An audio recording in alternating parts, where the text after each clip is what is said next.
당신이 지금 먹고 있는 그 초콜릿 정말 달콤하기만 한가요? M&M's, 스니커즈, 밀키웨이, 누구나 한 번쯤 먹어본 이 사탕들 뒤에는 당신이 절대 상상하지 못할 비밀이 숨어 있습니다. 2019년 한 마스 임원이 법정에서 충격적인 고백을 했습니다. 우리 초콜릿이 아동 노동 없이 만들어졌다고 보장할 수 없습니다. 18년간의 약속, 수억 달러의 투자, 그런데도 바뀌지 않은 현실. 바로 지금 이 순간에도 뉴욕 타임스퀘어의 M&M's 스토어에서는 아이들이 환하게 웃으며 알록달록한 초콜릿을 고르고 있습니다. 그리고 정확히 같은 시간 서아프리카 코코아 농장에서는 5살짜리 아이가 자기 몸무게만큼 무거운 코코아 자루를 짊어지고 있습니다. 더 놀라운 건 이 모든 걸 만든 가족이 100년 넘게 완벽하게 모습을 숨겨왔다는 사실입니다. 본사 건물에는 간판도 없습니다. 직원들은 사진 촬영이 금지됩니다. CEO는 인터뷰를 거부합니다. 사람들은 이 건물을 크렘린이라고 부릅니다. 당신의 지갑 속 영수증을 한번 확인해 보세요. 마스 제품이 하나도 없을 확률은 거의 제로입니다. 스니커즈, 마스입니다. M&M's, 마스입니다. 트윅스, 밀키웨이, 도브, 초콜릿, 전부 마스입니다. 페디그리, 위스카스, 반려동물 사료, 그것도 마스입니다. 엑스트라, 네, 마스입니다.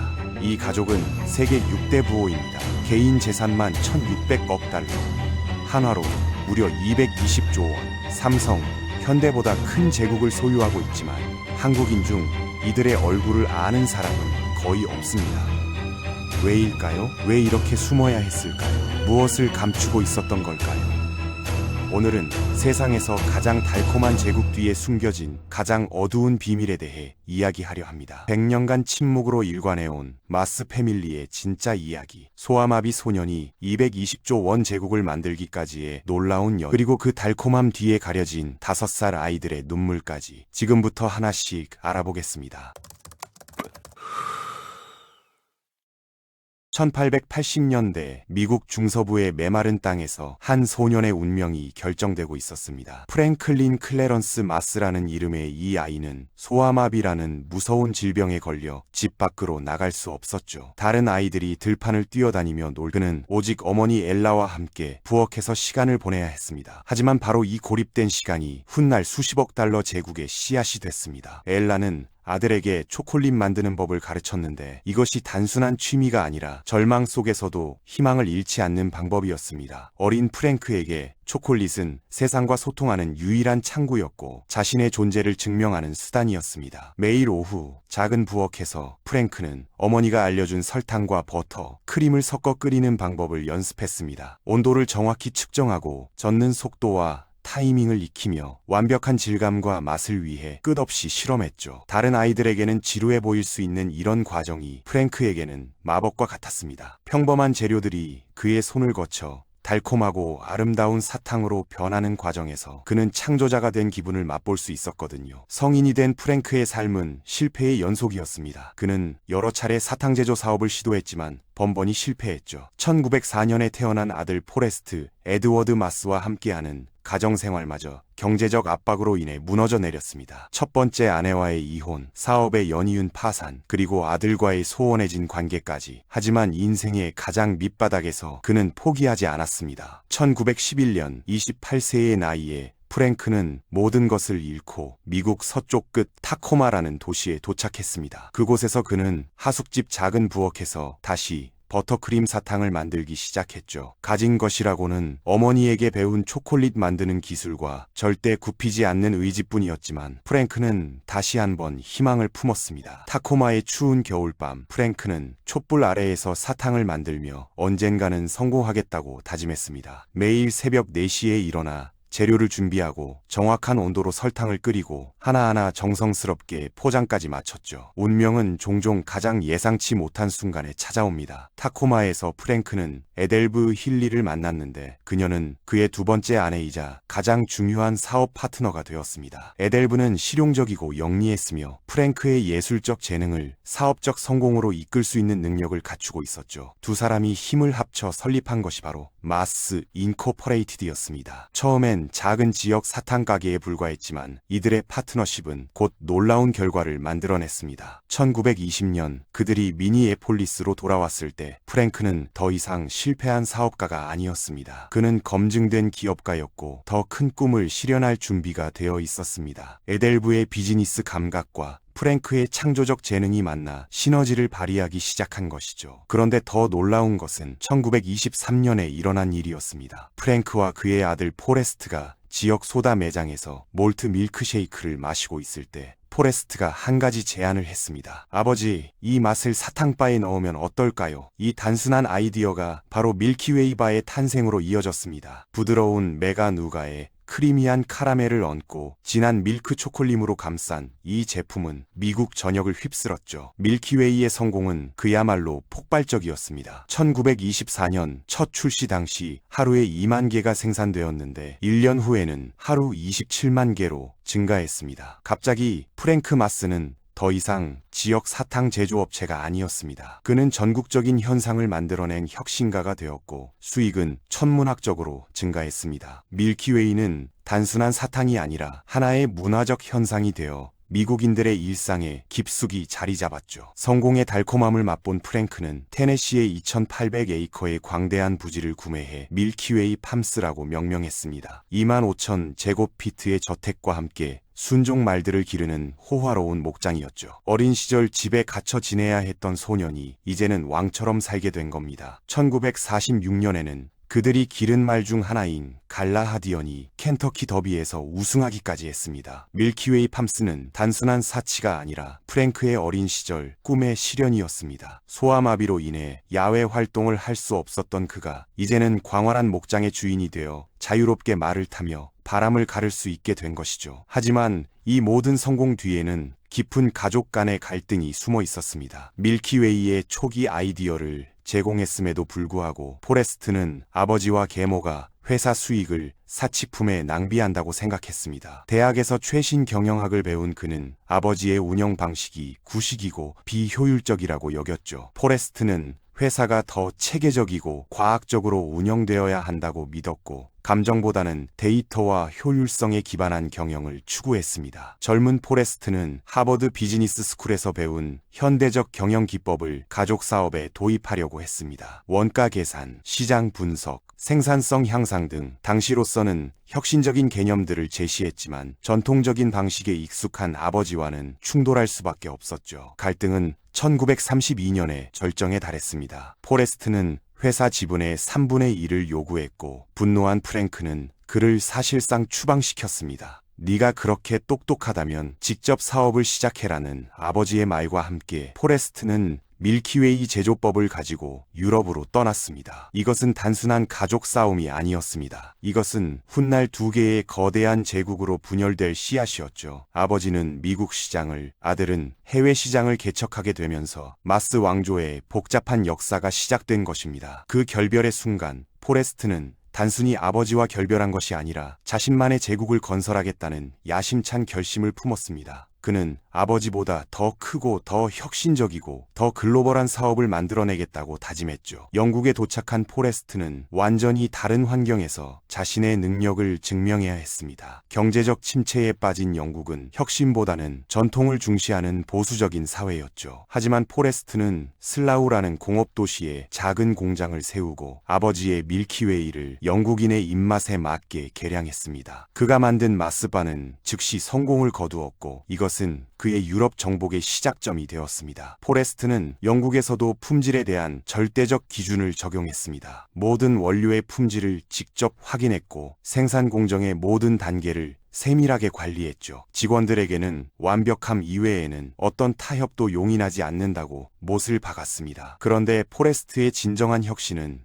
전혀 다른 분야에서 나타났습니다. 그는 채플리 브라더스라는 개용 통조림 회사를 인수했는데 당시만 해도 애완동물 전용 사료는 거의 웃음거리였습니다. 대부분의 사람들은 애완동물에게 식탁 남은 음식을 주었거든요. 하지만 포레스트는 다른 사람들이 보지 못한 것을 봤습니다. 사람들과 반려동물 사이에 정서적 유대감이 점점 강해지고 있었고, 이들이 사랑하는 개와 고양이를 위해 프리미엄 가격을 지불할 의향이 있다는 걸 깨달았죠. 그는 과자 사업에 쏟았던 것과 같은 열정으로 애완동물 사료 사업에 뛰어들었습니다. 더 나은 재료 조달, 제조 공정 개선, 영양적 이점을 강조한 마케팅까지 그는 업계에서 전혀 볼 수 없었던 품질 관리 원칙을 도입했습니다. 포레스트는 수의학자들과 협력하여 반려동물의 영양 니드를 과학적으로 분석했고, 각각의 나이와 품종에 맞는 맞춤형 사료를 개발했습니다. 나중에 위스카스와 페디그리 같은 상징적 브랜드로 발전한 이 사업은 그의 또 다른 성공작이 되었죠. 포레스트가 유럽에서 제국을 건설하던 이 시기에 그는 훗날 마스 문화의 핵심이 될 5가지 원칙을 체계화했습니다. 품질은 협상 불가능한 강박이었고, 책임은 결과에 대한 개인적 의무였으며, 상호성은 모든 이해관계자에게 이익이 되어야 한다는 철학이었습니다. 효율성은 낭비에 대한 혐오였고, 자유는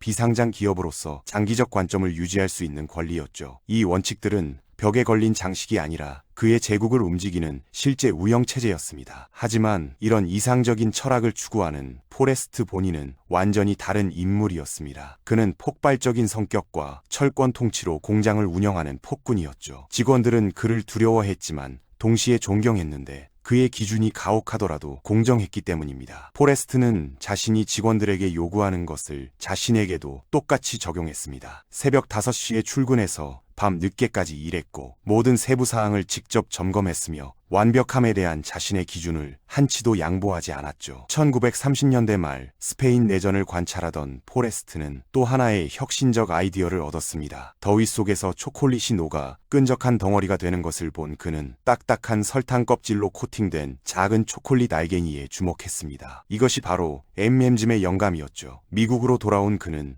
뉴저지에 작은 사무실을 차리고 놀랍게도 라이벌인 허쉬 회사와 파트너십을 맺었습니다. 1941년 탄생한 M&M즈는 거의 전적으로 미국 군대에만 판매되었는데, 입에서는 녹지만 손에서는 녹지 않는다는 슬로건이 단순한 광고 문구가 아니라 제품의 핵심 기능을 설명하는 말이었습니다. 전쟁터에서 병사들은 에너지를 공급받을 수 있으면서도 더위에 녹지 않는 초콜릿을 필요로 했습니다. M&M즈는 이런 실용적 필요를 완벽하게 충족시켰고, 전쟁이 끝난 후에도 민간 시장에서 폭발적인 인기를 얻게 되었죠. 그 사이 미국에서는 1934년 프랭크가 50세의 나이로 세상을 떠나면서 큰 변화가 일어났습니다. 마스 인코퍼레이티드의 경영권은 아들이 아닌 두 번째 아내 에델브와 그녀의 가족에게 넘어갔죠. 이로 인해 30년 동안 두 개의 마스 제국이 나란히 존재하게 되었습니다. 미국의 보수적인 회사와 포레스트가 이끄는 혁신적인 유럽 사업이 서로 다른 길을 걸었던 것입니다. 2차 대전 후 포레스트는 M&Ms의 완전한 통제권을 확보하고 파보일링이라는 새로운 쌀 가공 기술을 도입해 엉클 벤스 라이스를 만들어냈습니다. 엉클 벤스 라이스는 또 다른 혁신이었습니다. 포레스트는 쌀을 증기로 전처리하여 영양소는 보존하면서도 조리 시간을 단축시키는 기술을 개발했죠. 이것도 또 다른 대성공작이 되었고, 마스의 사업 영역이 과자와 애완동물 사료에서 주식으로까지 확대되었습니다. 1964년 드디어 두 제국의 합병이 이루어졌습니다. 계모 에델브가 사망한 후 포레스트는 영리한 재정 전략을 통해 아버지의 회사를 되찾았습니다. 하지만 이것은 기쁜 재회가 아니라 적대적 인수에 가까웠죠. 편안하고 전통적인 분위기에 익숙했던 직원들은 포레스트의 창조적 파괴에 전혀 준비가 되어 있지 않았습니다. 그는 5가지 원칙과 광신적인 품질 집착을 가져와 조직 전체를 자신의 이미지로 재구성했습니다. 왕이 망명에서 돌아와 모든 것을 바꿔놓은 셈이었죠. 포레스트는 회사의 모든 운영 방식을 자신의 철학에 맞게 개조했고, 이 과정에서 많은 기존 직원들이 떠나갔지만 남은 사람들은 더욱 강한 조직이 되었습니다. 포레스트는 자신의 세 자녀에게도 똑같은 철학을 강요했습니다. 포레스트 주니어, 존, 자클린은 부유한 상속자로 자라지 않고 마스 교리의 수행자로 길러졌습니다. 그들은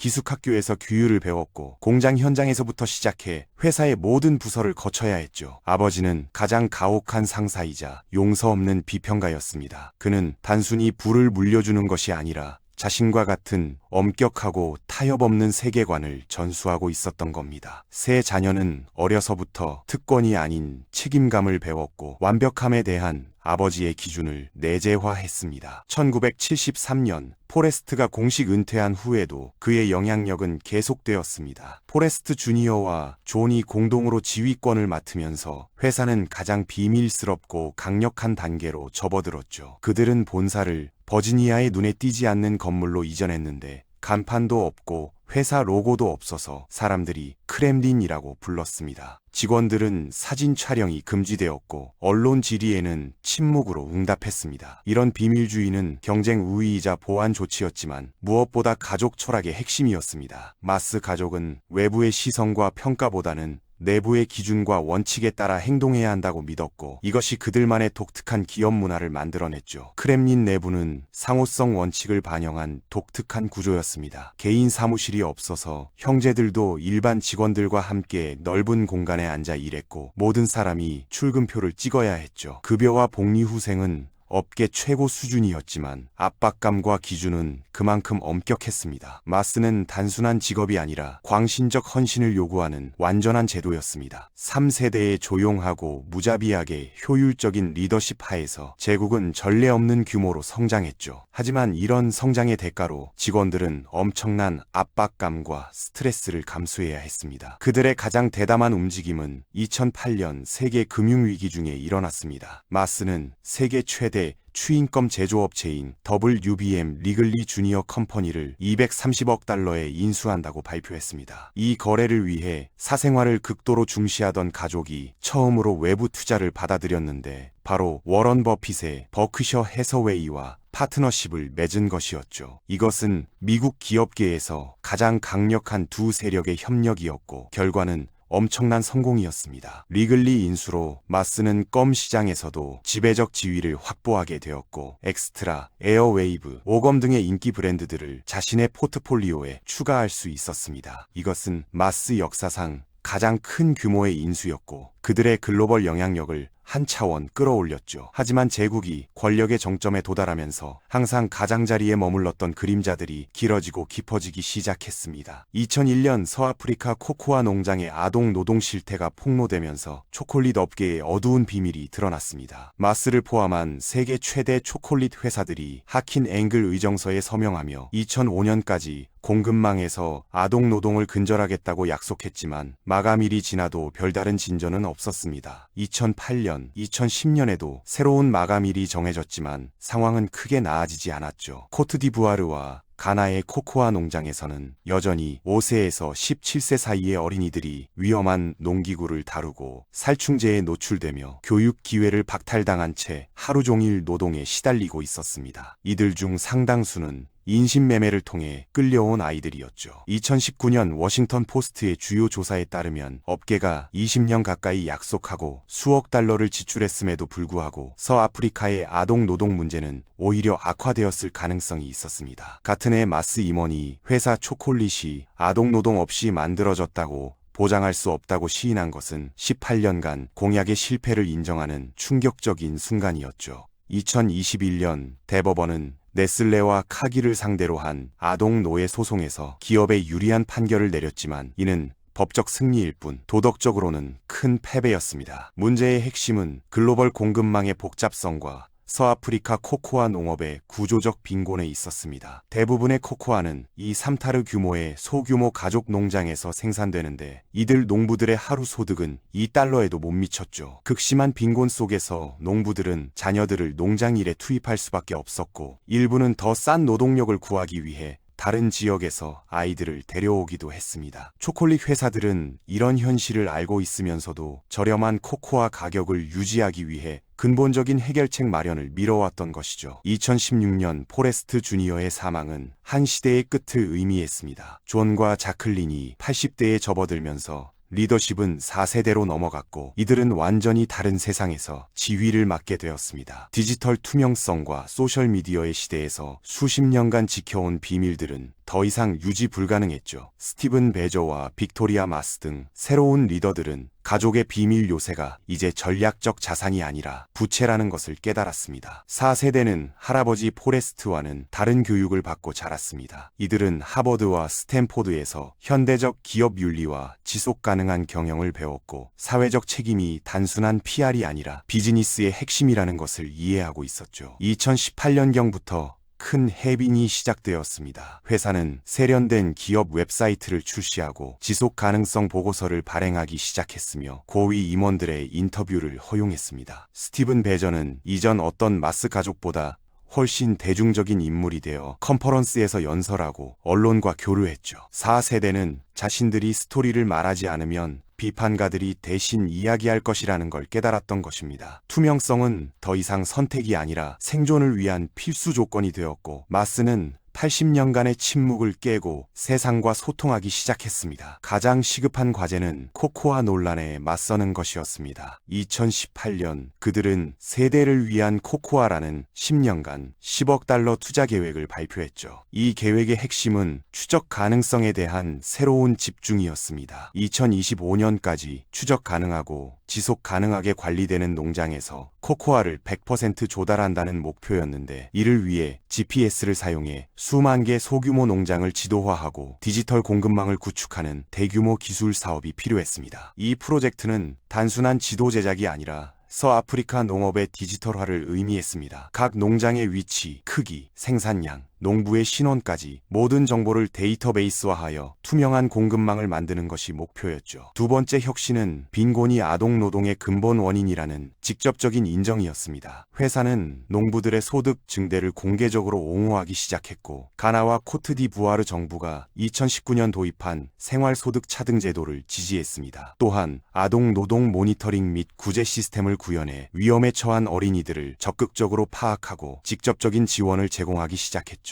이것은 과거의 수동적 접근법과는 완전히 다른 능동적이고 개입적인 전략이었습니다. 마스는 지역사회 액션 네트워크를 구축하여 마을 단위에서 아동 노동을 모니터링하고 발견된 경우 즉시 개입하여 아이들을 학교로 보내고 가족에게는 대안적 소득원을 제공하는 시스템을 만들었습니다. 이런 노력으로 마스는 최근 초콜릿 평가표에서 종종 노란색 등급을 받아 주요 경쟁사보다 높은 순위를 기록하고 있습니다. 하지만 감시단체들은 여전히 깊은 회의감을 표합니다. 진전이 너무 느리고 2025년 추적 목표 달성 가능성이 낮으며 근본적인 권력 불균형은 여전히 존재한다는 것이죠. 비판가들은 마스의 노력이 근본적인 구조 변화보다는 이미지 관리에 가깝다고 주장합니다. 여전히 코코아 농부들은 생산비에도 못 미치는 가격을 받고 있고 초콜릿 회사들은 막대한 이익을 얻고 있다는 것이 이들의 지적이죠. 착취의 그림자는 희미해졌지만 사라지지는 않았습니다. 마스의 10억 달러 투자 계획도 회사의 연간 수익에 비하면 상대적으로 작은 규모이고 진정한 변화를 위해서는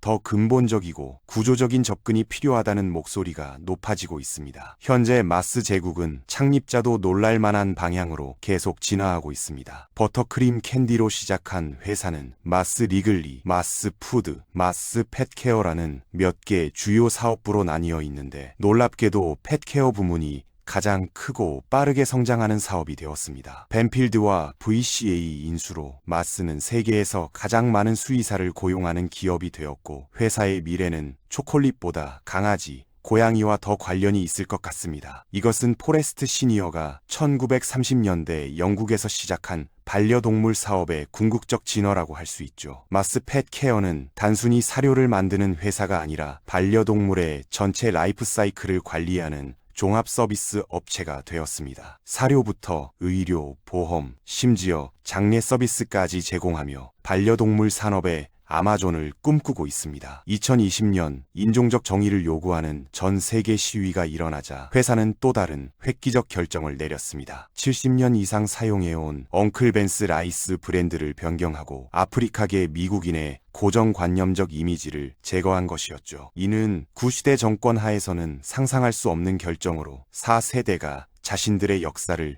비판적으로 검토하고 새로운 시대 가치에 적응할 의지가 있음을 보여주는 신호였습니다. 브랜드 이름을 벤츠 오리지널로 변경하고 패키지 디자인을 완전히 새롭게 만든 것은 과거와의 단절을 상징하는 중요한 제스처였죠. 하지만 이런 변화들이 모두 긍정적으로 받아들여지는 것은 아닙니다. 일부에서는 마스의 개방성이 진정성보다는 계산된 PR 전략이라고 비판하기도 하고, 여전히 핵심 의사결정은 가족 구성원들만이 참여하는 폐쇄적 구조라고 지적하기도 합니다. 결국 마스 가족의 이야기는 무엇을 남기는 걸까요? 이것은 질병의 역경을 미국 꿈으로 바꾼 프랭크, 세계적 기계를 만들어낸 무자비한 천재 포레스트 시니어, 침묵 속에서 제국을 상상할 수 없는 높이로 끌어올린 3세대, 그리고 투명성을 요구하는 세상에서 가장 어두운 비밀들과 맞서야 하는 4세대의 서사시입니다. 심오한 역설의 이야기죠. 달콤함과 쓴맛, 제품이 주는 기쁨과 제조 과정의 가혹한 현실 사이의 대조 말입니다. 한 가족이 어떻게 전 세계 수억 명의 일상에 달콤함을 가져다 주면서도 동시에 가장 취약한 사람들에게는 고통을 안겨줄 수 있는지에 대한 복잡하고 불편한 진실입니다. 다음에 스니커즈 바를 열 때는 기억하세요. 단순한 사탕이 아니라 1세기 동안 이어진 가족의 비극과 혁신,